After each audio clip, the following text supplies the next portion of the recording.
Okay, thank you for everyone's patience, and we'll come back to order, and we're going to deal with ordinance number 6654, procedures used for processing final plat approvals. 15-minute presentation. Good evening, City Council, Deputy Mayor, and Mayor. For the record, Jeff Tate, Assistant Director of Community Development. I don't think this will take 15 minutes, but Ordinance 6654, the first thing that I need to point out is that included in your packet tonight is a memorandum as well as an ordinance that's attached to that memorandum. And then you have an agenda modification that's been distributed to each of the council members. And both of those items need to be looked at together. And the reason for that is we did attach the wrong ordinance to the cover memo. If you look through your agenda packet, you'll see that the same ordinance appears in both of the next two items that we're discussing. So the agenda modification attaches the correct ordinance, and I apologize for that. Before launching into what the details of Ordinance 6654 state, I just want to emphasize that this matter is not particularly time sensitive.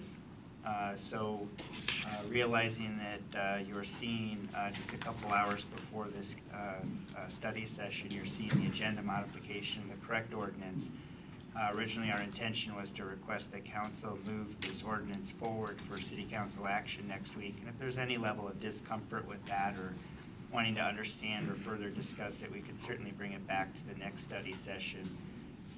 Because what is proposed before as part of Ordinance 6654 under state law can't go into effect till July 23rd of this year anyway. So there is that time to be able to further discuss. Councilmember Pelosi. So how much variance, Jeff, in the mod versus what's in the packet? Don't look at the packet, please. What? What's in the packet is the wrong ordinance. So the agenda modification has... I'd recommend, Deputy Mayor, that we forward it to the 26th of June study session, so we can have a chance to look at this. Well, why don't you review it with us? Yeah. And then we'll look at that.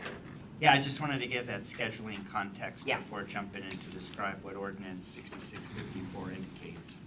And it is a matter that we've talked about at a prior meeting. Yep. And this has to do with Senate Bill 5674, which was signed into law by the governor on April 27th, 2017, where it amends Chapter 58.17 of the Revised Code of Washington and allows for local municipalities to enact an ordinance, enact a local rule that allows plats or subdivisions to be processed as an administrative decision, a final plat, that is, as opposed to a city council action. So we did talk a little bit about that, but when we presented SB 5674 at the prior council meeting, we didn't have actual language. You just talked about it in concept. And City Council gave the green light to staff to prepare the ordinance and prepare the draft amendments for council consideration. So that the agenda, the packet does include the correct cover memo. So it does outline and reference SB 5674. It also outlines that there's a couple other of what I call house cleaning code amendments that we're proposing, since we would be opening up this section of city ordinance anyway, that there are a few items whenever you're opening up a chapter of city code, we like to go through and clean up some items if they're out of date or they're inconsistent with other sections of city code. So we have taken that opportunity as well, and I indicated in the cover memo that some of it is terminology changes to just modernize the code. The example that I provided was changing the term lot line adjustment to a boundary line adjustment. A few years back, City Council per state law authorization, increased the limit of lots that could be considered through the more simplified short plat process and bumped that number from 4 to 9. And there was a chapter of code that we found that we had missed when we made that update, so it's a cleanup item there. The city code refers to final subdivisions having to be provided to the city on Mylar format specifically, and there are other types of medium that can be used for subdivisions and still preserve those documents for the long term. And then there are some amendments proposed in terms of bringing up our local ordinance to be consistent with some of the state laws and state standards for survey markers and where those are placed and what information needs to be placed upon those markers. And then generalizing the term in most places where it refers to the department head by title specifically and just going to a more generalized term of director. And then Chapter 58.17 has been amended over time by the state legislature regarding vesting dates and expiration dates for subdivisions. So we wanted to clean up that language as well to be consistent with state law. So again, there's, it's not a short list of amendments because it is 27 pages or so, but they are what we would characterize as technical and administrative code changes. And which is a reason that an ordinance like this can come straight to City Council and not go through Planning Commission first because it's purely administrative. So happy to answer any questions, initial questions that you may have, and of course certainly happy to come back and answer it as you've had more time to review it. Councilmember Pelosi. I withdraw my former request. I perused it real quickly, and it is pretty much with what you stated at a previous meeting, so thank you. Councilmember Holman. Yeah, I concur with Councilmember Pelosi's statement. This is all part of what you presented previously in the general topic of speeding up the permitting and making it more efficient and economical for our developers. Apologize, I probably should have led with the presentation and not what I led with. So. Well, you do such a nice job of laying out the changes so that we can see them, and it's obvious that this is going to expedite. We'll still have this, we're going to rely on the professional judgment of the quality staff that we have, and this is going to expedite the process. So, are there any more questions? Then this, you have a question? I'm sorry, I'm laughing because I was just telling them over there how awesome they are and our new director and everything. No, this is really well done. Thank you. Just as you were talking, I was going through the pages and you really cleaned it up nice. So if you don't have a problem with this, we'd like to move this forward Happy next to do week so. to the full council. Thank you. Okay. Yeah.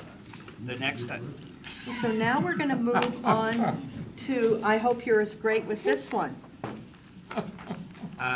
This is technically ordinance number 6655, allow rezone to be reviewed and considered concurrently with the comprehensive plan map amendments. And this is another one that's supposed to make life easier for people. Yes, so ordinance 6655 was discussed in concept probably about 6 weeks ago during study session when staff brought forward some ideas for code changes that could help simplify some areas. And if you recall this area, an example that I provided, which I think was recent in council's memory, is Lake Ridge Paving, and the fact that they went through the comprehensive plan amendment process to modify the comprehensive plan land use map. And once that was approved by council, our process is set up that the ensuing rezone, which changes the zoning map, goes to the hearing examiner and then council, and then not surprisingly, I think a number of folks were asking, council members included, why are we looking at this again? So what this amendment does is it allows that comprehensive plan land use map amendment and the rezone request to be considered at the same time, therefore reducing costs for application process, reducing time spent going through the application process, which I think ultimately is a benefit to the customer, but also say it's a benefit to the city in terms of efficiency and workload. And I guess there are no questions, so we'll move this forward. Thank you. Thank you very much. We're going to move on now to the TIP, the 2018 to 2023 Transportation Improvement Plan Update, 15-minute presentation. Thank you. Good evening. So, for the record, Assistant Director of Engineering, City Engineer Ingrid Gao, and Traffic Engineer and Acting Transportation Manager James Webb.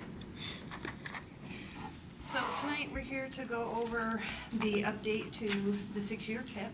We revisited this with you 2 weeks ago. The study session on the 22nd of May. Yes.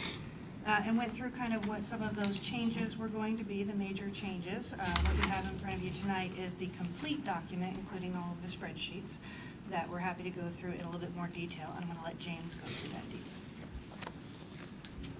So in your packets, there is a cover memo that covers the big changes. The first section is a list of projects that are deleted from the draft TIP. The majority of these projects are due to be completed sometime during this year, so they'll be completed by the end of 2017, and that's the reason why we're taking them off next year's TIP. So to run through the list real quick, and these won't be in the document that you're looking at because they've been removed, but we have the improvement project that's currently under construction on the 272nd, 277th corridor to widen that to be a 5-lane section from Auburn Way North up the hill to about, I think it's L Street. There's the Mohawks Plastics Site Wetland Monitoring Project, Lake Taps Parkway Preservation, which is about to go out to bid for construction. To begin construction. Begin construction. Auburn Way South Corridor Safety Improvements, which are currently under construction in front of the Muckleshoot Casino. And M Street Southeast Storm Improvement Project, which is scheduled to start construction after the 4th of July. Construction of a traffic signal at 37th and A Street Southeast. Construction of a roundabout at 22nd Northeast and I Street Northeast. And then reconstruction of the B Street Northwest corridor, which you'll hear more about in a little bit. We have one project which we're proposing to add to the new TIP. It's project number 6. It's a project that's included in the comprehensive transportation plan, and we're pulling it into the TIP at this point. It's a loop connection from A Street Southwest to A Street Southeast. It would construct a one-way westbound connection between those existing streets and allow an unsignalized right turn onto A Street Southeast just north of the railroad overpass. The reason we're moving that onto the TIP at this point is to try and have some funding or a partnership with Sound Transit as part of the improvements that they potentially need to construct as part of the second parking garage and kind of the package of off-site improvements that are part of that bigger project. And then we have a number of other projects which we're modifying.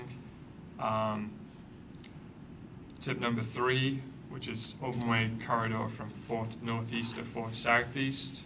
We revised the scope of that project to remove the paving element, as that's going to be completed as part of one of our Auburn Way North preservation projects. The Auburn Way South SR 164 widening project is being split into 3 smaller pieces instead of being one mega project. so that we are more flexible in terms of the funding we can pursue for that project. It's easier to get funding for smaller projects than one enormous project.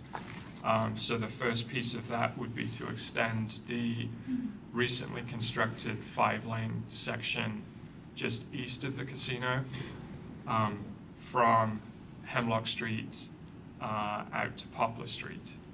And that would be the first segment, and then the second segment would be from Poplar to, I forget what we picked. But Will it get there it would out be of the woods? Poplar Street at? Poplar Street is right on the kind of the curve. Without accidents? In that general vicinity? Yeah, that Okay. kind of area. Tip 14, which is M Street Southeast and 12th Street Southeast traffic signal. That project has been combined with tip 60, which was M Street Southeast corridor improvements from 8th Street Southeast to Auburn Way South. That signal is part of that corridor, and the way those were scheduled in the previous tip, there was 1 year difference in when they were going to be constructed. So it made sense from a project economic standpoint to bundle those both together and just make them one big project. And the Auburn Way South sidewalk project, which is tip 55, the scope of that was revised to reflect that we only were able to secure funding to build those improvements on the north side of the corridor and not both sides. We will be going for funding to construct the improvements on the south side, but that'll be a separate grant, a separate project. Councilmember Trout Manuel. You have M Street Southeast and 12th Street. You're going to put a traffic light there? Okay, how about the traffic light on Auburn Way and 12th Street? There's been a lot of seniors complaining about that because there's no left-hand turn arrow or anything, and they've been concerned about being hit. Is that going to be addressed anytime? So that's actually, so there's improvements to that signal that's already budgeted in the current budget, and we have been working with the state who are planning to go through and repave Auburn Way from SR 18 to N Street, and we're hoping to have them include that work in that project for some cost savings. They have since delayed that work until next year, so the plan is to have that work completed. So will the next year's state budget. pay for that, or we We- city? No, the city would pay for its portion of the work, so what you'll see is an agreement come forward for our participation in their project. Okay, thank you. And that project is included in the tip. If I can find it real quick.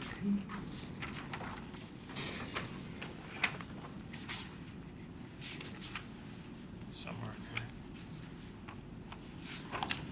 So basically, it's tip 53. So that money will basically, as part of WashDOT constructing those improvements, we will provide that money to WashDOT as funding for them to construct the improvements. Thank you.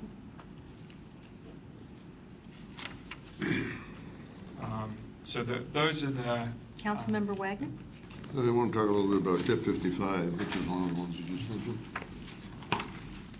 This is on page 70.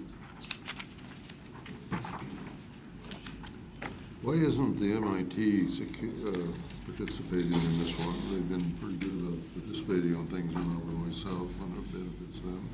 And this, I would think, would benefit them. So this particular project, there was some discussion with the MIT staff during the whole application process with TIB.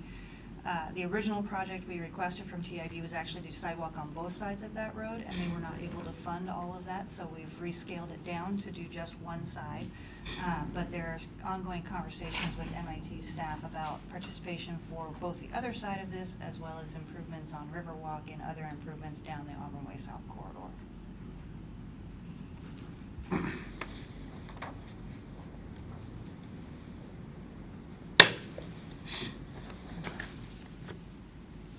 You guys are letting us off easy tonight.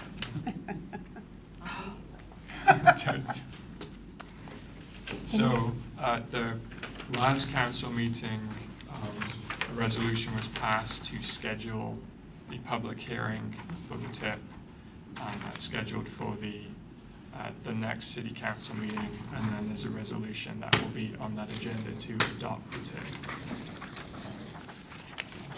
And then it goes to the state for their adoption as well.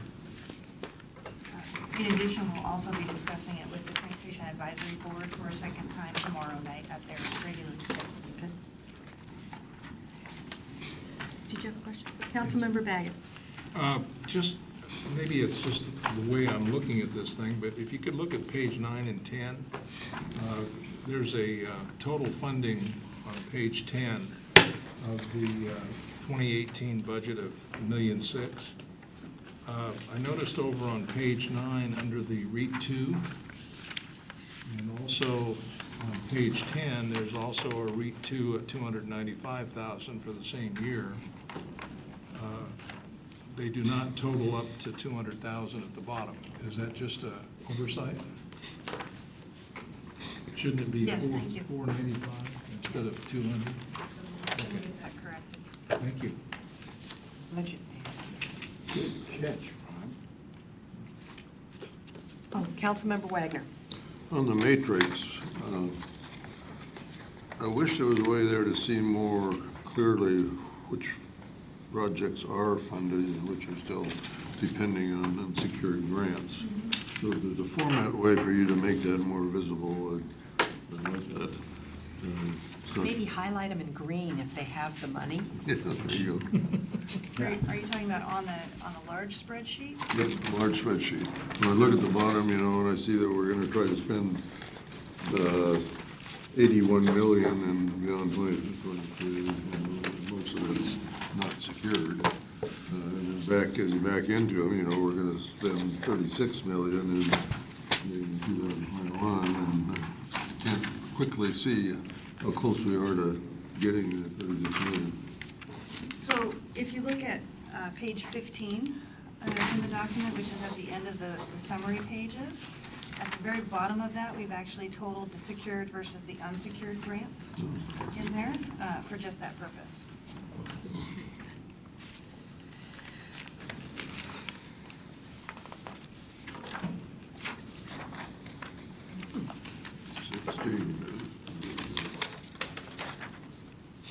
Okay, yeah, that's good. Okay, so never mind. Any other questions? So, yeah, Yes, Councilmember Pelosi. so this last chart, it represents the tip numbers. That's very good. Whoever thought of that, adding that, give them a raise. Why were there 255s on there, though? Oh. Take back the raise.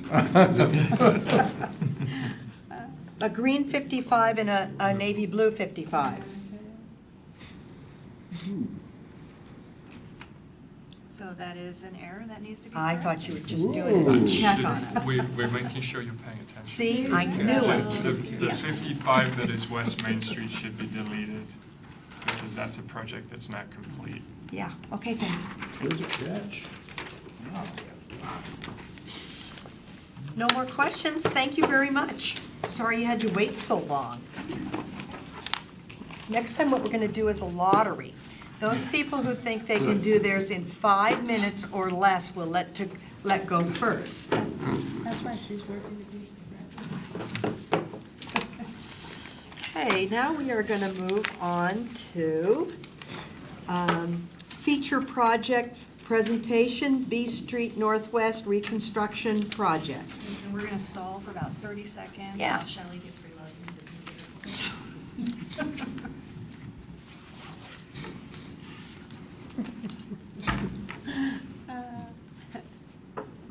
So tonight, Joy Carter's here to talk to you about our B Street Northwest Reconstruction Project, which we are waiting for bids to be received here on Thursday this week, and you'll see it next week for award. But we wanted to go through a little background of what the project is, some of the construction techniques that we're going to be doing, and some of the traffic impacts that should be expected with the project. Hello, everyone. I'm Jai Carter. I'm the Street Systems Engineer for the City of Auburn. I'm here, as Ingrid mentioned, to speak about B Street Northwest reconstruction. It's the feature project for the quarter, and I'm just going to get right into it. Basically, I want to talk to you guys about what the project is, the project schedule, the innovative construction methods that we're using, and the maintenance of traffic during construction. So this project will reconstruct B Street Northwest between 37th Street Northwest and 49th Street Northwest, about 200 feet north of 49th. The project will install 1,450 linear feet of sewer main and services along 49th and B Street,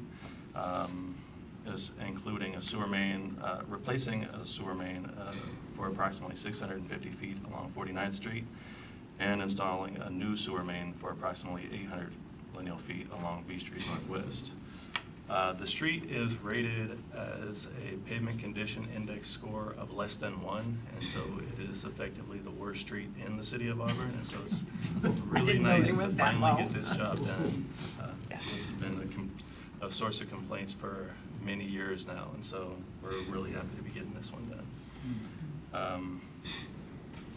The roadway will be reconstructed using the full depth reclamation process, which I'll be describing over the next couple of slides. The project is funded by the Arterial and Collector Preservation Fund, as well as the Sewer Fund, and the total estimated project cost of the project is approximately $3.33 million. How much?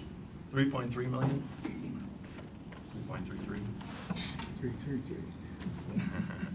Right now, we are soliciting bids. As mentioned earlier, we're going to be opening bids on Thursday and anticipate awarding the contract to the contractor on the 19th.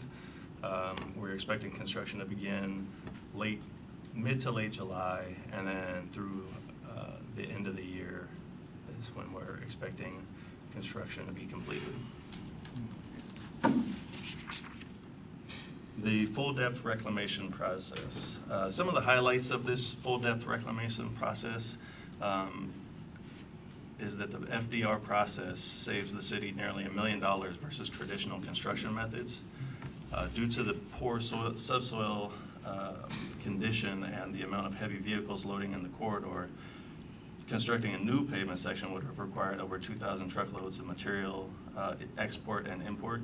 And using the FDR process, it's basically a recycling in place process, will require less than 600 truckloads of material.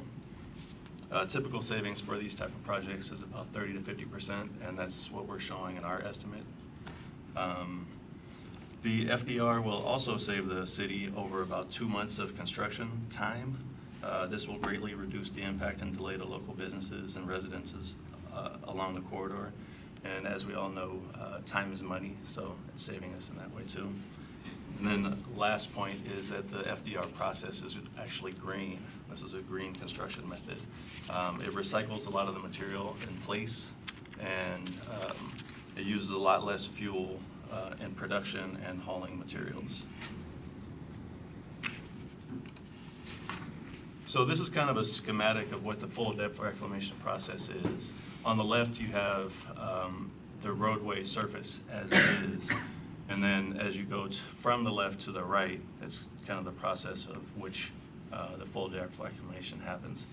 So basically, it's a big, huge rototiller.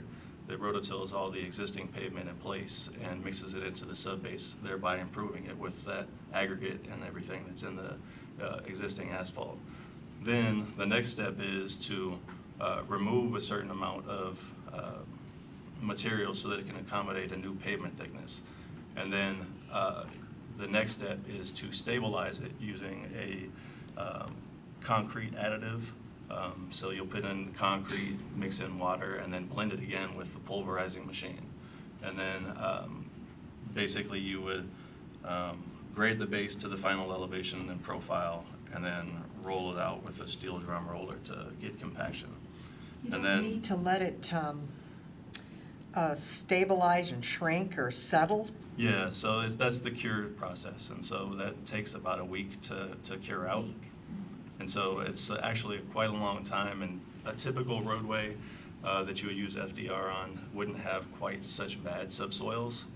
This is extremely bad, and so this is probably the most ideal case to use FDR because it helps distribute the load so much better when you have heavy trucks on it and things like that. And you know, most of the businesses along B Street are heavy trucking, so it's very, very nice that this all came together like this.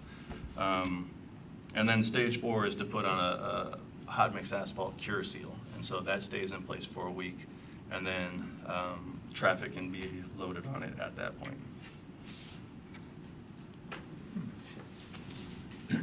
So the maintenance of traffic is one of the bigger things that we've had a lot of discussion about. Because the roadway is such a skinny roadway, it's only 24 to 26 feet wide throughout the entire corridor. And there's not enough room for the construction vehicles to share with the local traffic that's out there. So we've looked at a bunch of different options, and this is kind of the most workable solution that we came up with. During the sewer main driveway and curb ramp reconstruction, the traffic will be routed in both directions in a single lane with an alternating traffic pattern, so basically just flaggers going around the work zone. And we anticipate this lasting for about 5 to 6 weeks. And then during the full depth reclamation construction process, we're going to allow up to 5 weekend closures of the entire corridor so that the contractor will be able to isolate the roadway and then get all of the heavy equipment in there. It's basically a big gravy train of equipment with rollers and material transfer devices and milling machines and all that kind of stuff. And so there's a lot of equipment on the grade at any given time. For such a skinny corridor, it's needed to kind of isolate things and increase production. We did go through the exercise of contacting all of the businesses on the corridor and the management companies when we couldn't reach the business. And we found out that there was only 3 or 4 businesses that actually had weekend operations, and it's mainly for production, so light vehicle access and no heavy vehicles and hauling. So we're feeling pretty comfortable about our traffic scenario. I would hazard to guess they're pretty excited about this project. Yeah. I mean, really, it's. I've heard I'm their hero. Yes. Yes. Yeah. So after the FDR process is complete for the first lane, we're anticipating that it's going to be the southbound lane that's going to receive the full first FDR process. We're going to be keeping traffic off of that for a full week, and so that's going to require traffic to go through the corridor in a one-way direction in the southbound direction. And we've spoken with all of these business owners, and they feel that that is a good way to go because they receive most of their businesses, or most of their access from 167 at 277th, and so they can be routed around other directions to reach freeways and roadways otherwise. And then basically we'll be flipping back over to the northbound lane and doing the FDR process on that. And during the cure time on the northbound lane, it's going to be a little bit of a complication because we have to have access to the driveways of all the businesses during this time. And so we do have a bid item and a specification into our project that says that the contractor will maintain at all times during this period access for all the businesses. And so whether that's building up the grade and using steel plates to bridge that gap and have traffic be getting into and out of the driveways, or if they're actually going to like pave it. We don't know exactly how they'll want to do it, but we are paying them for it, so they should be able to do it. It's at their risk. All right. Oh, and then also for the duration of the one-way traffic, we do anticipate it will be about 2 to 3 weeks that will be in place total throughout the project. Councilmember Wagner? A couple of questions. Was any of this project street included in the LID back 10 years ago? Yes. All of it or just a portion of it? A significant portion of it, not quite all of it, but a significant portion of it was in the LID. And it was probably more than 10 years ago, it was probably closer to 20. And so it's all paid off, nobody's paying LID? It's all paid off. Part of the issue is back then, I think our standards were 3 inches of asphalt for arterial type roads like this, and that 3 inches is not enough to hold up to the truck traffic, so. Fred Poe warned us of that. Are we gonna do any parking improvements on the shoulders? Because I know a lot of trucks park in that gravelled shoulders. So we've actually signed that for no truck parking there, so they should not be parking in any of those gravel shoulders any longer. With this project, we are not widening it because that would bring in an additional cost level for dealing with all the storm drainage that would go along with that. So this is just replacing the existing paver width. Good. And then what's the history of FDR? You know, we tried an early version of FDR on Auburn Way South about 35 years ago, and it was a total failure. What's the history of this process?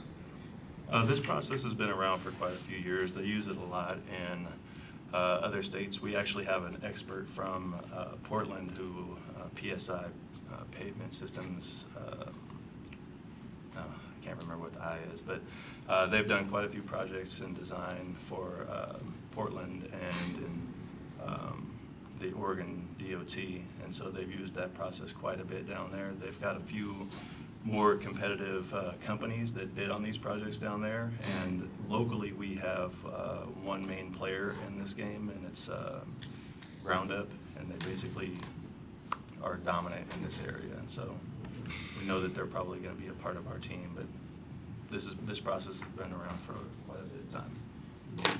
Councilmember DeCoursey. Well, you answered one part of my question somewhat, Jai, in relation to the contractor availability for this type of process. So are we looking at the possibility of getting out-of-state bids on this, since there's only one major player? Right, yes, there is a possibility that other companies would be involved in it, but I don't know that they'd be able to match the pricing that Ground-Up would be able to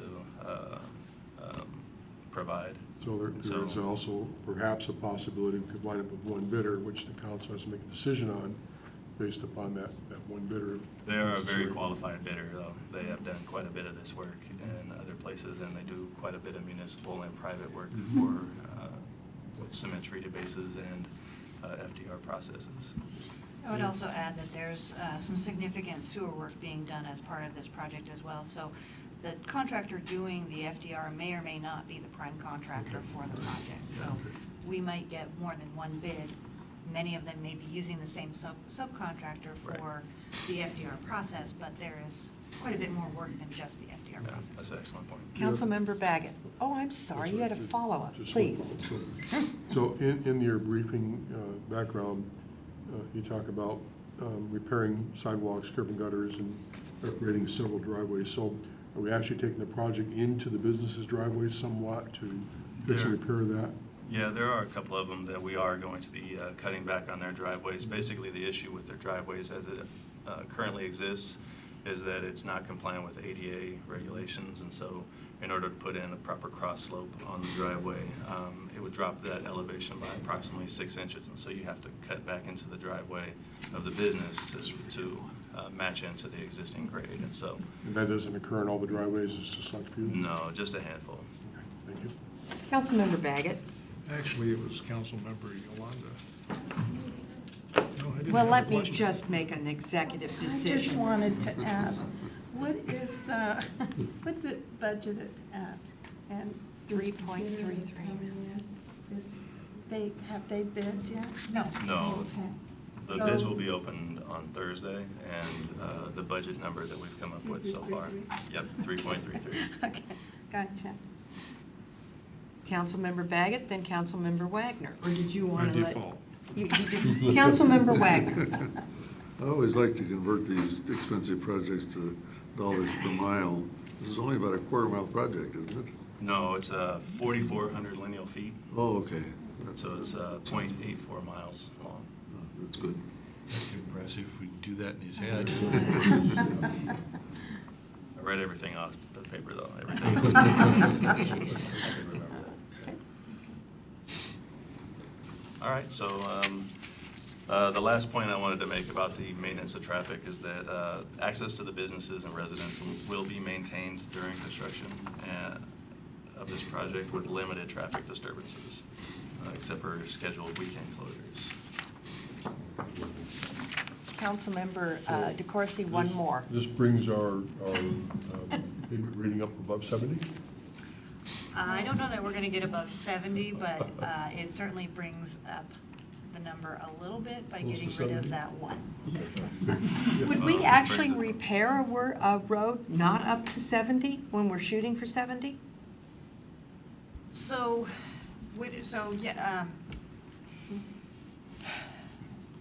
a road that's at 70 is a road that would be a prime candidate for an overlay. And so, yes, you may be wanting to do some maintenance work on a road that is at 70 in order to maintain it at Yes. a higher level.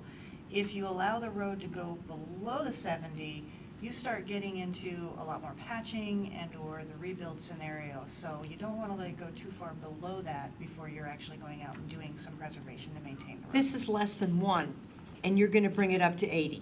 This will be at 100. This will be at after we're Okay, done. that's what I wanted. Okay, thank you. Good. All right. Any more questions? All right. Thank you. In wrapping this thing up, the benefits to replacing this roadway is replacing the failed pavement. It improves driver safety and satisfaction, improves the ride quality of the roadway, and decreases vehicle wear and tear. The other big benefit is the use of the full depth reclamation process with cement treated base. As mentioned before, this is saving the city, well, potentially saves the city about $1 million over traditional construction. Potentially saves us about 2 months of being in construction. And then the green process. It uses thousands of tons less raw material than traditional construction techniques, and we estimated about 1,400 fewer truck trips will be used in construction of this project. And then finally, it improves the sewer system along the northern third of B Street and 49th Street Northwest. It installs new sewer services to several unserved properties along the corridor, and addresses a non-gravity system that serves the area currently. And so that's the presentation. Do you guys have any further questions? Councilmember Pelosi. So is there a water line through there? There is a water line. We just took out a asphalt, no, not asphalt. Asbestos. Asbestos Cement line about 2 years ago, and that was the last piece. And had we not done that, this project probably wouldn't have been able to move forward in this manner. And so that sequencing worked out well as well. Councilmember Pelosi. Of the 3.33, any federal? No, it's all local dollars. You Councilmember? said we were going to come out $1 million better? That's correct, Based on estimates. based on estimates. Okay. Yeah. Because I was going to say, there's your $1 million. Well, no, it would have come in at 4.33, but it's going to come in at 3.33, so. Earlier cost estimates had us at about 4.6. Councilmember Wagner. Are there other arterial streets on your near-term list that may get FDR treatment? Potentially. I mean, this is kind of our sticking our toe in the water for FDR process. And as more funding becomes available, we could probably approach that. But there's several arterial and collector roads throughout the city that would greatly benefit from being rebuilt. We rebuilt C Street about 10 years ago, and it cost us $6 million a mile. This is costing us, about $3 million a mile. You're right, it's a big saving. Right. However, C Street is a little bit wider. Yeah, a This little bit is a skinny corridor. Yeah, so when you look at the lane mile cost, it's a little different for C Street where you're building 4 Right. lanes worth instead of just 2. Right. Councilmember Pelosi. This is not related to this project, but since we have 2 great engineering folks up here, Auburn Way North, the project that's underway. My wife was driving that Saturday, and she hit a 90 with the car, a 90. You know, we talked about the cuts, Right. and they're still not, They're not beveled. no, they're not. Yeah, typically with the paving contract, after they do the grinding, they'll put in what's called a paper joint, and so Well, they'll, It's on I tried the 30 left and 37. right ones. The left and right ones are good. It's Yeah, the so, left and right ones are The one great. going So- eastbound is the one that's the ledge. I was gonna say, if you have a specific location, we'd love to hear Westbound's where great. that location actually is at on that 23 block So long 30 project. 37th Northeast, right past the intersection where Arco and 7-Eleven is. Okay. I'll have the staff go I've take a look at actually, it. I've actually seen people, in some respects, become startled when they hit that, Okay. and they'll slam on their brakes when they hit it. Okay. I think Jacob said that there was certain bevels or certain angles that were supposed to be, but there's been no asphalt fill in there at all. Okay. It's And just like he the other said, thing it's a that ledge. we're dealing with on that, because these are asphalt wedges in there, when that heavy truck traffic on Auburn Way hits those, it can pop that asphalt out on us without us being able to see that. So This is appreciate the actually location going, and we'll. This is actually on east 37th. On 37th. Yeah. It may be within engineering tolerance, but it's not within the startling tolerance. It definitely gets your it attention. is within engineering tolerance, so we'll have to take a look at it. Take a look at it. No cheap shots. Yeah. So it's north and south, east and west. Are you writing a West is book on great. that? West is great, because I have real low tolerance tires, and West is great. These performance tires. Oh, those performance. Okay, well, thank you very much for the featured project. Thank you. Yeah. Great. Good luck. Keep us posted. No Mr. Toad's Oh, yeah. Wild Ride anymore. Now that I know you're called Mr. Hero, we might get you a shirt that says Hero. I was wondering about the W. Oh, yeah. Yes. That means winter. That's great. Okay. Shelley, thank you for your patience.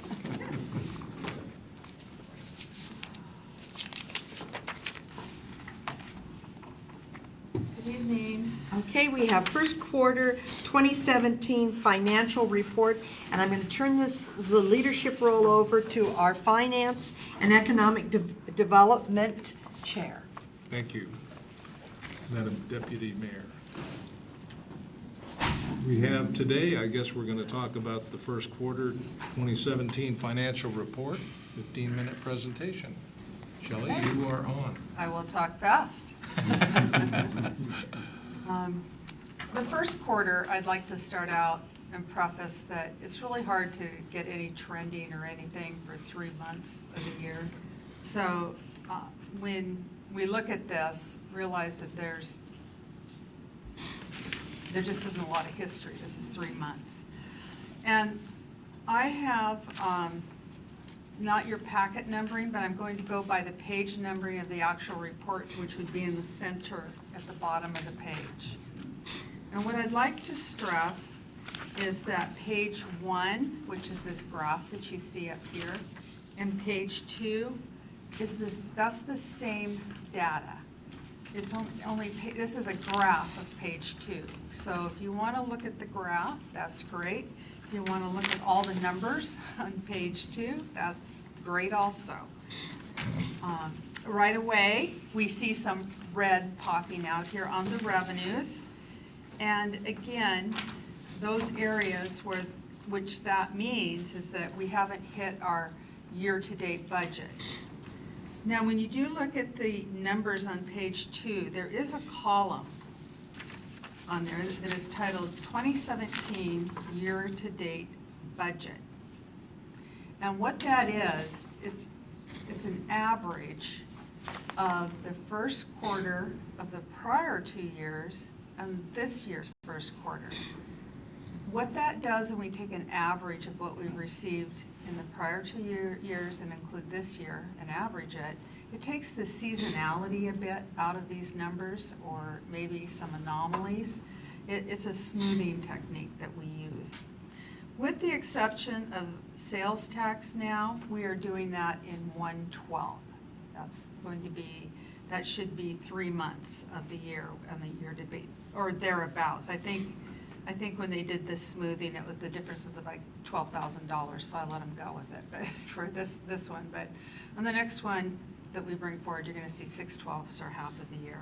Now, we also do that for SCORE, further on down the page on the expenditure side, because we make that same payment every month. So there shouldn't be any seasonality. We don't want to take seasonality into that because that has to do with a contract, and we're contracted to pay it. So to do a year-to-date budget and see how we're doing doesn't make any sense. But everything else, we do that with for the averaging. I just wanted to state that. So when I go back to page 1 and I look at the first revenue, property taxes, and I see red, which means that what we've received in the first quarter falls below the average of the first quarter of the 3 years average. But that's property taxes. The city will receive that money. That is just a timing issue. The tax has been levied and it will be paid. And as you all know, we received that in mid-April to mid-May, and also mid-October to mid-November is the height of those revenues. Sales tax, you can see, is above the 3-year averaging a little bit. And for this first quarter, it is. It's up for the general fund portion of the sales tax. It's up about 2.2%.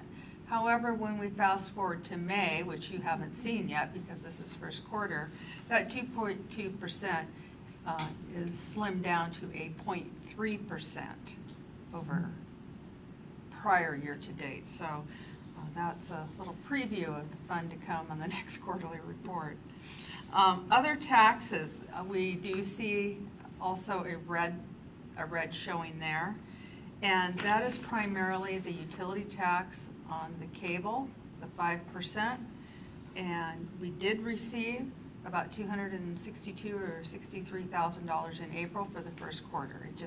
We're going to have this timing. We don't accrue. This is cash basis. So we do these on cash. But at the end of the year for our financials, we will accrue that fourth payment back in for our financial reports. But on our quarterly reports like this, we do a cash basis. Intergovernmental, there's nothing that's tracking right on. And development service fees, you can see that we're a little bit in the red there. And those are charges for service, those are our development service fees, and they're down slightly, about $50,000 this year compared to prior quarter. And again, this is development, and development tends to have a little bit of seasonality to it, but then again, I've seen where it doesn't have seasonality to it in some years. So that's just what it is. That's the money that has come in.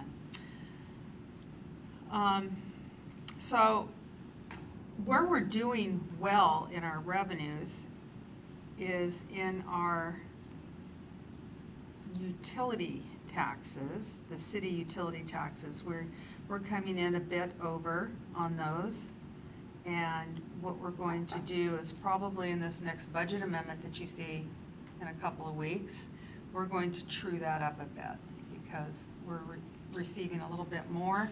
And the corresponding, you'll see that expense on your utilities also. So you'll see an expense increase on the utilities and a revenue increase in the general fund. Down on the expenditure side, we see that streets is showing red. We're a little bit over budget there. And there was an explanation in here for some street projects. This is general fund streets. And what we have there has been some construction, guardrail repairs, some projects that they had planned that they've gone out and actually have done, and that's why it's just, again, a timing thing that we see. I did, and there's the expenditures. This is our, I'm sorry, I'm reading the print. This shows our budget to actual for expenditures, and this is on page, 4, sorry. And it's also in the inset, and it's shown in a different graph form, in the inset here on this, it's right there. They're in the corner of that graph on the first page. On revenues, we're pretty much tracking on. Overall general fund revenues, we're about $140,000 over year-to-date budget.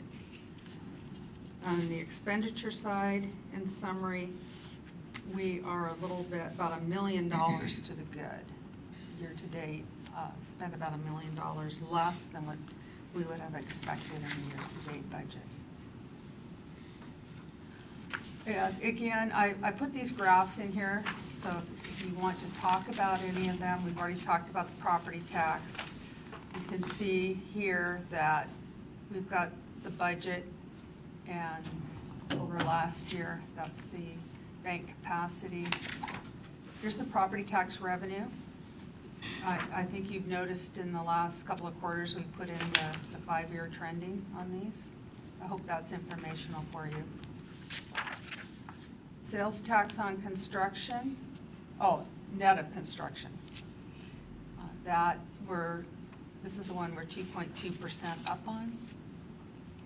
And there's our sales and use tax in the general fund. You can see there's not, the general fund piece, which is minus construction, is not really, in the past couple of years, has been a bit on the flat side. Now look at our sales tax on construction. We're doing very well there. We have quite a bit of growth. We're, I think, $230,000 over year-to-date budget. And when we look at the graph on our sales tax on construction for the last 5 years, or last 4 years, including this year, we've only been doing it for, this is the 5th year. You can see that in 2015 and 16, we moved about 2.3 million over, and this goes to the 103 street program, which is the local city street, your neighborhood city streets preservation. And I think that we'll come really close. I think it'll be over 2 million this year. We have a lot of construction activity going on in the city. Does that show up on the matrix? On the matrix? On, No, because it's not going to show on that one. That's general fund only. Okay, and we have it, we will see that when we get back into the street funds, where it shows it's just a revenue going into the street fund. And here's the utility tax that we spoke of, but I think this is the interfund taxes, yeah. And here's our utility tax revenues, the 5-year trend.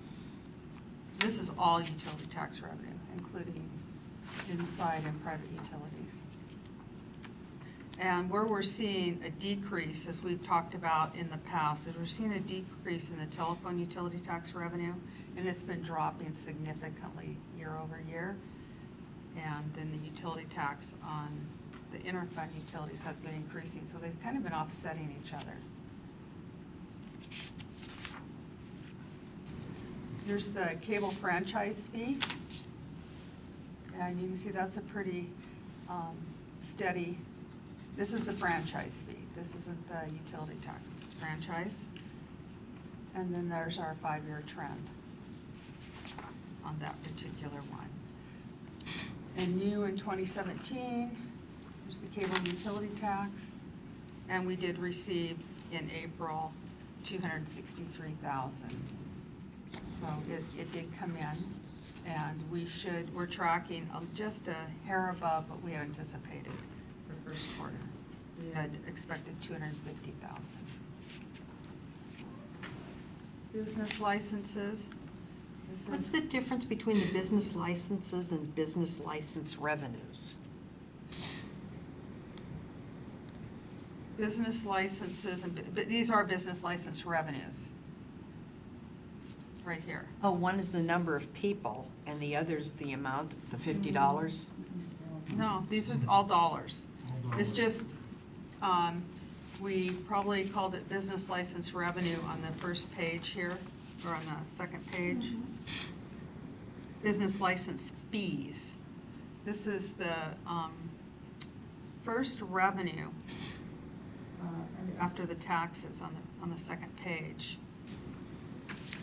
So the first one should be business license fees. Well, it's revenues, fees, yes. And they're the same. They just got, it's business license revenues for this year compared against prior years, the first graph, this one. And the one that you're looking at below this one, it's the same, it's just showing how much we've received in previous years. And you can see the timing because it gets billed in late November, and some people pay in December and others don't pay till January, and that's why we see this bump like that.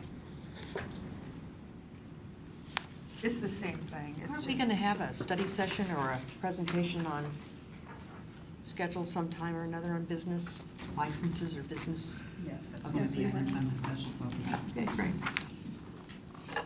Building permits, this is as of March, and we're just, we're at 313,000 so far this year. You can see the dotted line is what was received actual in there we go, in 2016. The shaded area is our budget, the dark line is what we've received. So we'll go somewhere in here. You know, it's kind of this is one's really kind of an art. There's a little bit of science, but it depends on what's going on out there and what we've got in the pipeline. And here's a history, the 5-year history of the building permits, and as you can see, it's kind of looks a little like an origami. Peaks and valleys. Yeah. It's kind of going, it's very angular. Okay, intergovernmental revenues. Okay, this, on these particular ones,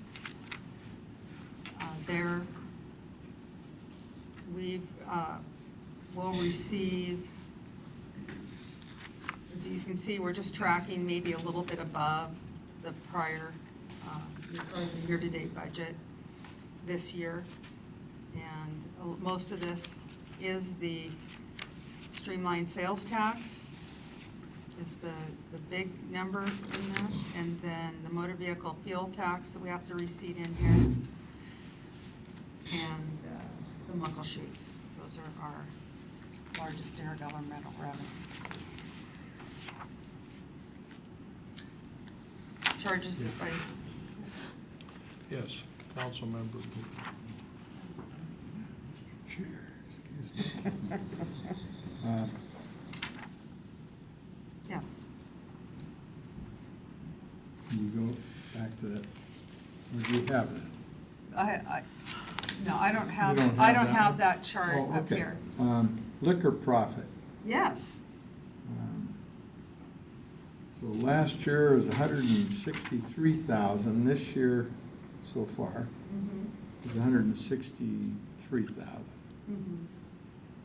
Yeah. So what, say, a few years ago before, before the stores closed, what kind of taxes were we receiving then, say 5 years ago, Well, annually? I don't know off the top of my head, council member, but I can tell you this. The reason that looks so flat, this is the one portion of the liquor, the change that the state put a cap on what can be distributed, where they've limited to so many millions of dollars that can go out and there's not growth in it. It's the liquor excise that we are seeing a little bit of growth in. But the profits, they've capped that. And that's one of the things that AWC has been lobbying for, to give us back our liquor profits. And I can get that information, I just don't know it off the top of my head. I don't want to say a wrong number. No, I appreciate that. Thanks.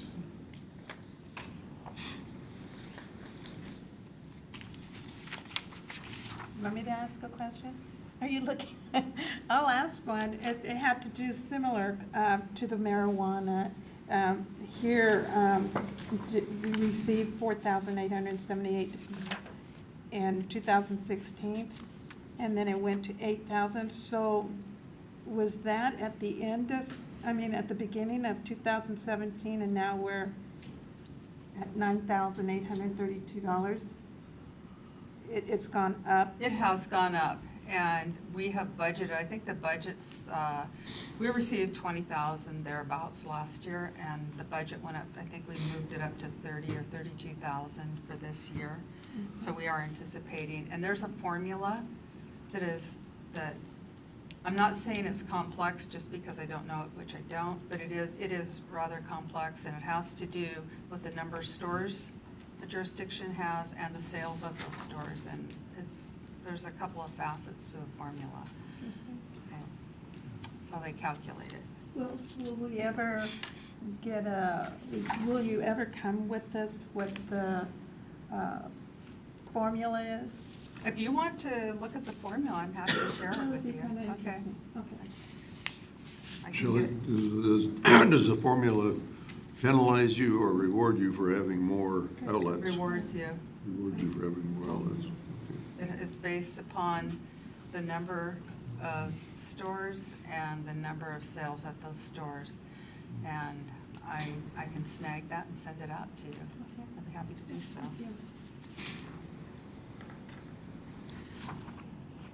Okay, charges for services. This is where this is for our development services, which Public Works, that's Public Works. It's our culture and recreation programs and public safety. And what the big one there in public safety is, we do have the police guild that does extra duty or contract work. You know, sometimes you'll go places and you'll see our officers working, they're not working for the city, they're working for this business. They're hired out. And as you can see, that we are very busy in the public safety right now, and you will see that addressed in the budget amendment number 2 that we're bringing forward in a couple of weeks. We're going to up the revenues and the expenditures. It's an in and it's an out. The city pays the officers for that work, but we do bill the businesses for the work they do. So it's an in and an out.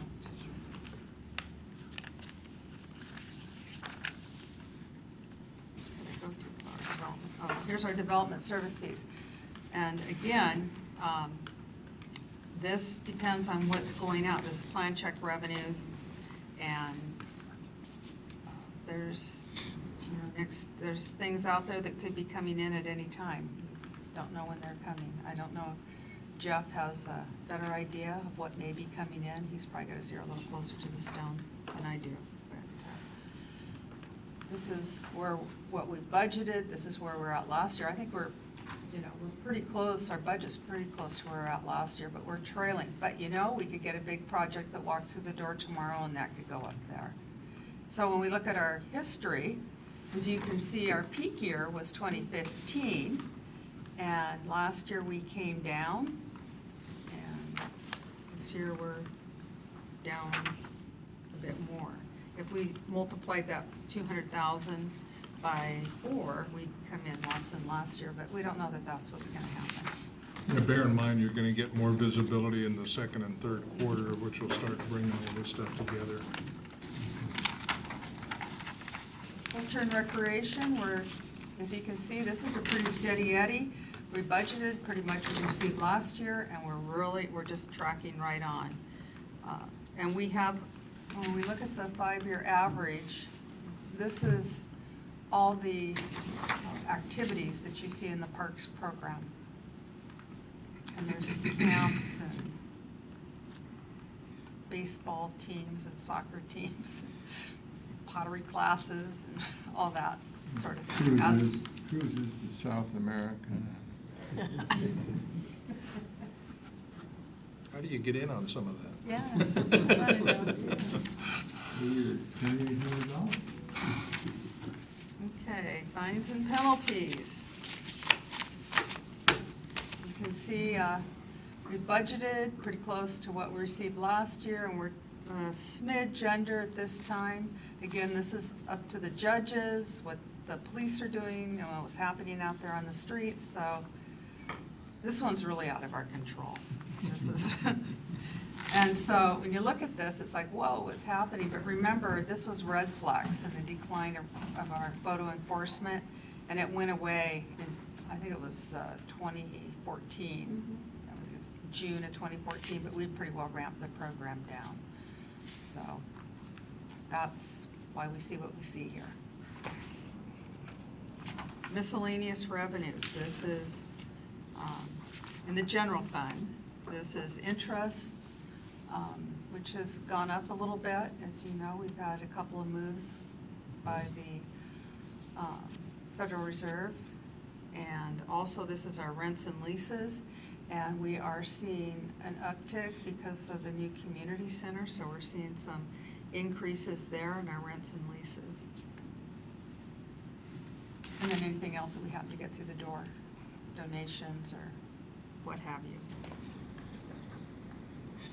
Real estate excise tax. Now we're out of the general fund. We are now into our capital projects fund. And as you can see, we're tracking above budget, a little bit behind what we actually received last year. We budgeted this one a bit conservatively. Again, this is both the first and second part of REAP. This is REAP 1 and 2 combined. And this is the one we tend to kind of save up a bit and do things with, projects or grants. We do have some of the REAP pledge for some debt service, as we've discussed in the past. And so when we look at the history, you can see the last, in 15, we had a big transaction in March of 2015. We took that into consideration when we did some trending on this somewhere. And yeah, we did on page 21 at the bottom, we had that big payment in March of 2015 in here, and it made it look like we should have like $550,000 year-to-date budget. And I told him, I said, take that one out because that was such an anomaly. But we held up pretty good in the next year.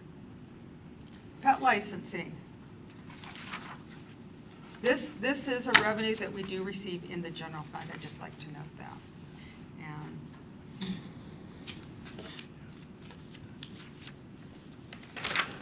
I'm waiting. Councilmember Pelosi. So I thought we were going to embark on a new licensing system to. We're talking. Still? Yes. You're going to bring it forward? Oh, well, you're talking. What was that? We're talking with them. With who? We're Humane Society. Humane Society. Humane Society, yeah. Okay, you're talking with them. So what is that? Well, we've been going back and forth, and now we're going to get together. You know, we've had a couple of letters go back and forth, and now we're going to get together and talk about the particulars and what it would look like and So how we're going to move When do you on. think this might happen? So there are some significant issues that need to be ironed out before anything can transpire. And they are issues that are because of audit that have to be worked out. We can't just let them net payments in. So that's a significant issue that needs to be You have to worked have first. accountability. Yeah, and I think you know, I think Kevin was going to be setting up a meeting with Phil here pretty quick. He is looking to do it here in the next couple, 3 weeks, depending on availability, to hammer out the differences. I don't think that they're insurmountable at all. It just has to do with the business aspect, the way the Humane Society would like to do it, but given our state laws and the way we have to look Sure. at these revenues, and I think it'll be. Understand, I'm just trying to get some transparency here. You know? KWC. Yeah. Okay.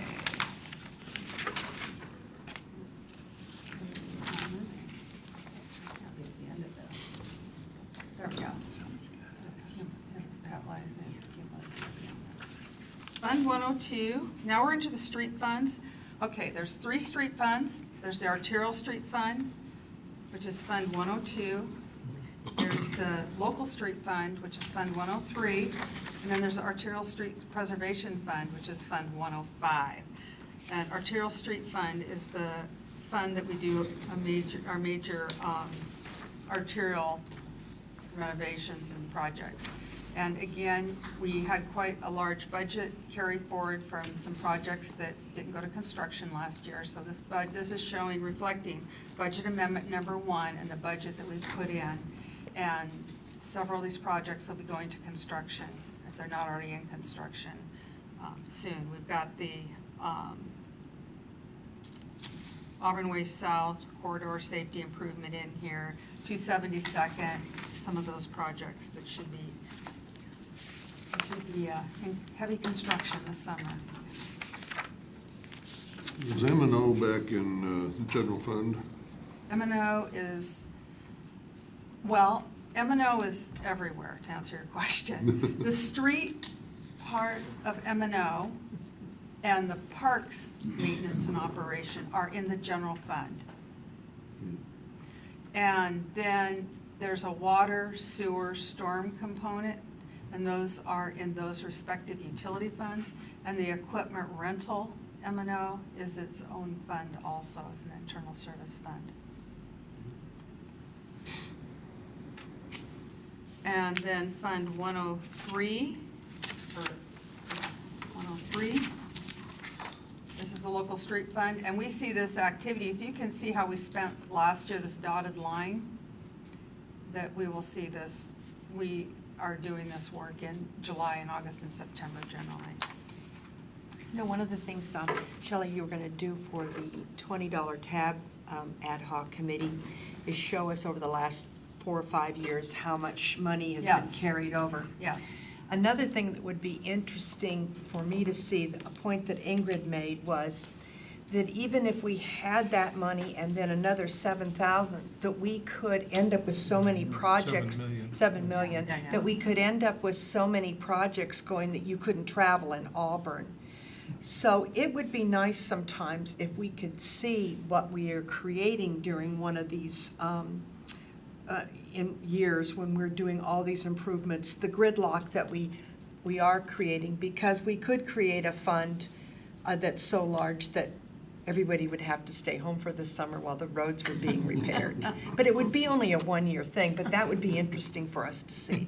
It would be an every year. Priority. Yeah, so, yeah, that is something to keep in mind. Yes. And then Fund 105 is our Arterial Street Preservation. This is where your B Street project is going to happen. And some other arterial street preservation, like Lake Taps Parkway, Auburn Way North Preservation is happening out of this fund also. Councilmember Pelosi. So, page 29, the B Street Northwest Reconstruction, 2.7, but we're talking about 3.33. So tell me the difference. It's a very simple question and answer. The difference is the sewer fund. So 2.7 is the roadway work, the remaining difference is in the sewer fund. Because this is the 105, okay. I got it. Thank you.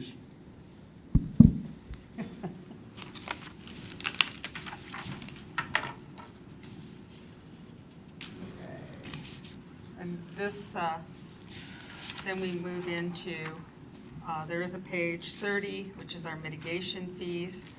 I would like to point out that we do, on this particular page, we will be correcting this because we had a coding error between our permitting software and our general ledger, where the transportation impact fees for single-family residents were going into the fire impact fee account, and we are correcting that. So you notice that there's a negative transportation impact fee there, and the fire impact fees are very large compared to what they generally are. And That's one of the things about doing these quarterly reports and sitting down and really looking at them, going through them, and you see that, it's like, okay, what's going on here? And you go back and you discover that when the new fees were set up in January in our permitting software, the crosswalk to the general fund wasn't working correctly, or to the general ledger. And so this was noticed, and we will correct it.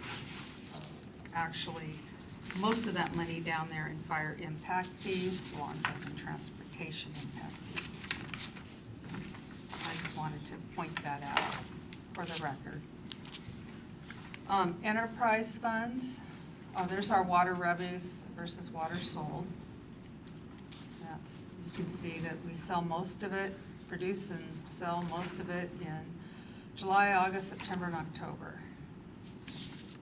And then we have our cemetery activity, and we're tracking right on from last year with our revenues. So the fund is maintaining, doing just fine.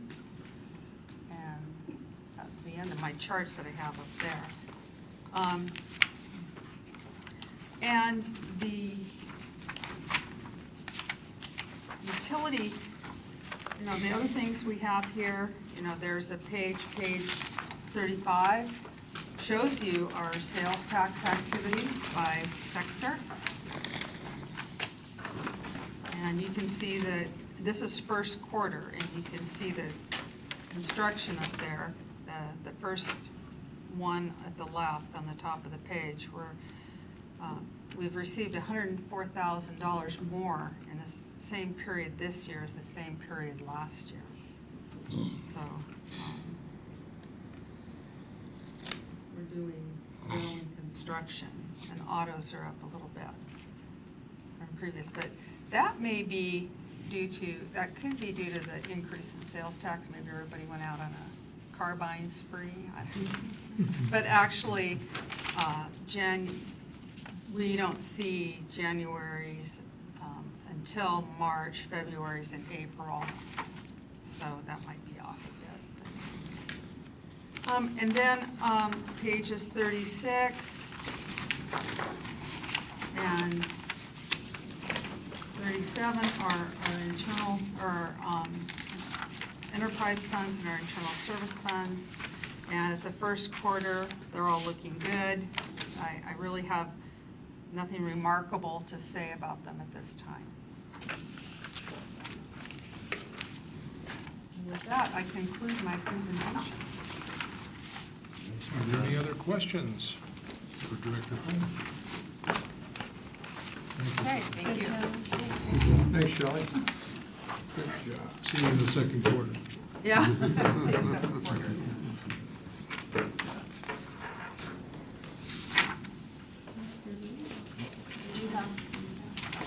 Shut myself down. Save the best for the last. Money. Yeah. We're going to talk about the lodging tax, grant funding disbursements. Okay, Deputy Mayor, Council Mayor, Doug Lean, Economic Development Manager, Admin Department, here for the Lodging Tax Advisory Board. This is our annual recommendation under resolution number 5302 that you have in front of you, that is bringing forward the lodging tax grant recommendation from the Lodging Tax Board. In the 17 budget, it was budgeted for $10,000 in grants to be awarded this year to outside activities that the LTAC board would view as events that would bring additional people into the community, heads and beds in the hotels and that type of thing. And these grants are awarded out of the lodging tax dollars that are collected through hotel room tax dollars. They're not general fund. And the Lodging Tax Board is required by statute to make this recommendation to have outreach into the community in these events. So of the $10,000 that was budgeted this year, in 17, there was 3 events that the Lodging Tax Board is recommending. Veteran Days Parade for $2,500, Pet Palooza, $2,500, and then an event called Tough Mudder for $5,000. And that would meet the $10,000 that was recommended and budgeted for 2017. And I believe you had an exhibit on your packet. There was an error or a technical problem with it. The amounts that they had requested was there, but not the amount that was being recommended to be awarded. And I believe the clerk's office did catch up with a new exhibit on that with those amounts It's right here. this time. And I can answer any questions. Otherwise, I would ask that this would move forward to full council on the 19th. Any questions? Sure. Councilmember Pelosi. So amount of the Vets Parade, amount requested 3,500 and they approved 2,500? Yes, Council. What was their reason for not giving the full amount requested? Well, they had, the budget was $10,000. And when they went through the different applications that were submitted and they vetted them through, this is how they broke down to 10,000. And it really was based on, a lot of it has to do with how many folks could it draw into the community that would actually rent a hotel room. That's where the dollars really seem to impact into the community. And the Tough Mudder event brought in, last year their attendance was 10,191 people. And when we vetted through, we actually get after-action reports from these events of how many hotel rooms were rented and that type of thing. So it was, they spent a fair amount of time as a committee going through it. Yes, Deputy Mayor. It seems like that in all three instances, that they're using the money for advertising. Pretty much. Yeah. Yeah, it's outreach, and that's obviously one of the things, and if you look back in the previous year, it had been budgeted, I believe we had $42,000 for grants.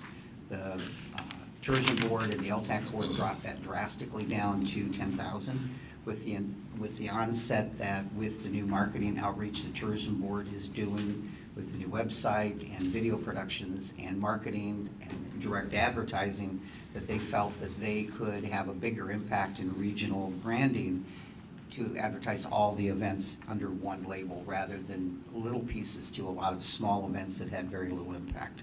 So the Lodging Tax Board and the Tourism Board have put a lot of thought and time, and you know, we've got Apex Marketing, we have an outside marketing firm now that's advising those two boards, and they seem to be having an impact with it. Councilmember Trout So how Manuel. many, I've never heard of the Tough Mudder. We're too old. It's the X Games on steroids, is that a good way to say it, I think? Obstacle course. It's an event that's like a marathon. Yeah. Obstacle course. Obstacle Right. course, there you go. Event, and these are held all over the world. That's And pretty exciting. for example, on the Exhibit A, we received not only, 10,000 people in town for this, but they also, we were featured on national network television in a special that they did. And there was a number of great, advantages that we get. Yes, I've seen it. This is Getting like down and Boston dirty. Marathon of Where is obstacle this courses. held at? Out towards Black Diamond, and around That's where Geyser you Park. get the people that come Right. Yeah, I see But it our in hotels Starbucks. sell out for a whole week. It's amazing. Yeah, we get people that come in from all over the world for this event. We might want to get a team of over 65ers. Yeah. You couldn't We could participate, sign and a some of the council rest up of for us a could. team for that. You couldn't either. Excuse me. I'll be 65 soon. The Mud Duffers. It's pretty amazing what they put these people through. Is there a cap on that? I don't know, we might drown. I sure hope I'm above the cap. Okay, I had never heard of it, so 66 thank you is the cap. for. And I will tell you, the survey work that they do with a lot of their people that Oh, enter kids these love all it. over, our Auburn event was rated like the top one across the country. The participants loved it. And follow up. Yes. And so, you mentioned last time that we met that there's 3 motels or hotels coming into the city, maybe? Yes, at different stages of development and permitting and planning and all that, yes, right now there's 3. Okay, So it'll be a while before those are only going to be. Well, one has pulled permits already to start, and the other two are in the process. We can never predict, obviously, as Shelley said, you never quite know when the permit's going to come in the door, but there are three really nice projects that are in the works right now. The nice thing that, from a tourism standpoint, right now we have 625 hotel rooms in the city. This is going to increase us by about 400 rooms, so we're going to see almost a 60% increase in hotel rooms, which will allow us a room count inventory that now we can go out after and promoting our region or our area to bigger, better events, which will bring additional dollars to the street. And these are the people that go into your restaurants. These are people that rent your hotel, into the retail. So these are important folks to bring to town. Those are expendable dollars. Okay, thank you, Doug. Any other questions? Thank you, Doug. Thank you. Now, Good job. we're now going to go back to other discussion items. Are there any, yes, John Holman. Tomorrow, June 13th, is the 126th birthday of Auburn, Washington. We were incorporated on June 13th, 1891. Happy birthday, Auburn. Happy birthday. We're here. So when's the party? Yeah. We should- I don't know. We should We're not done gonna have one? something here. We're not going to have a party this year. Really? The ADA was doing that. That's sad. Any other discussion items? Let's look at our matrix. Beautiful colors. I love it. I like the dates that tell us when we're doing it. We have a city council meeting coming up on the 19th or the 21st, or somewhere around there. How many of us are not going to be there? What's this again? What month? Bob, you June? won't. June. You won't either. Bob, you won't. Okay, are you going to be there, Yolanda? Are you at National? You'll be here. So there's only two council members that we have showing that will be Oh. out of. Okay, Just Councilmember Pelosi and Councilmember DeCoursey. great. I'll be here. Okay. Any other comments on the matrix?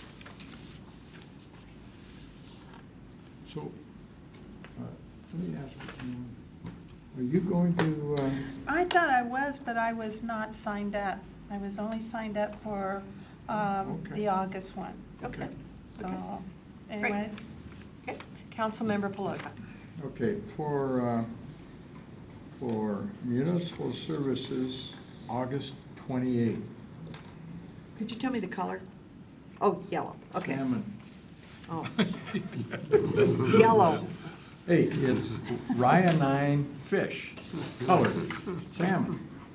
I would like to have on there pet licensing for August 28th.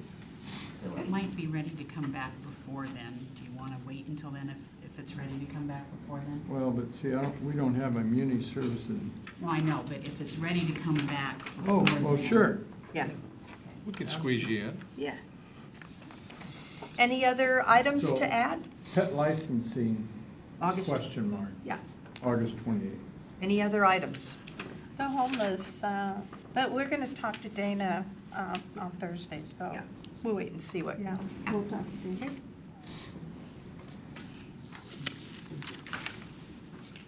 Okay, since there's no other discussion items, new business, which I forgot. Okay, matrix is okay, then I will adjourn. And again, if you have an opportunity, thank Antoinette for the big sign.